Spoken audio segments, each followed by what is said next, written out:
নমস্কার বন্ধু, দুটো হাঁস আমি ভালো করে পরিষ্কার করে কেটে ধুয়ে নিয়েছি। এখন রান্না হবে। এর জন্য মশলা, কাঁচা লঙ্কা, জিরে, ধনে, আদা এটা আমি ভালো করে পিষে নেব। আর এই যে চই ঝাল দিয়ে রান্না হবে। পেঁয়াজ আর রসুন।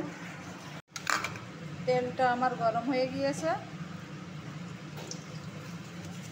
এখন দেব আমি তেজপাতা, শুকনো লঙ্কা, পরে দেব আমি গরম মশলা, লং, এলাচি, দারচিনি, পরে দেব আমি রসুন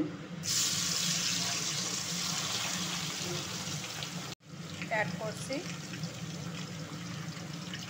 রসুন লাল হয়ে গিয়েছে, এখন আমি মশলাটা করেছি ওটা অ্যাড করছি।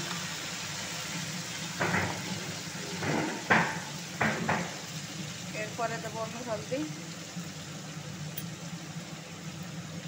পরিমাণ মতো লবণ, কালারের জন্য একটু লাল শুকনো লঙ্কা, একটু মশলায় জল দেব। এগুলো চই দিয়ে রান্না হবে আজকে। তেল ছেড়ে দিয়েছে, এখন আমি মাংসগুলো অ্যাড করব।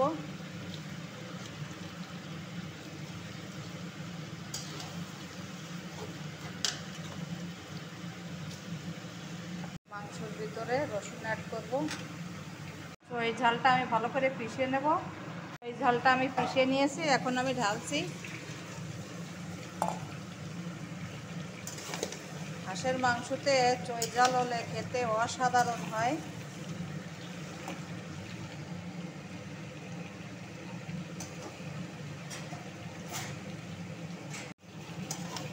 কষা আমার হয়ে গিয়েছে।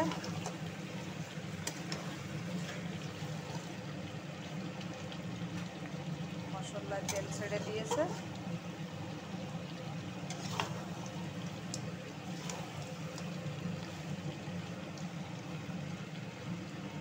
খাওয়ার জন্য রেখে দিয়েছি তুলে। অসাধারণ তেল হয়েছে হাঁসের মাংসতে।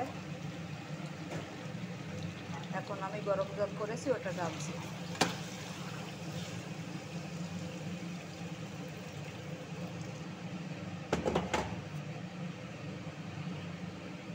আমি গরম মশলা অ্যাড করছি, এটা ভালো করে মিক্স করে দেব।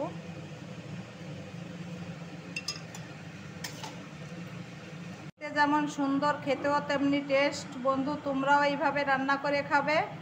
অসংখ্য ধন্যবাদ পাশে থাকার জন্য। কমেন্ট করে বলবে কেমন হয়েছে বন্ধু।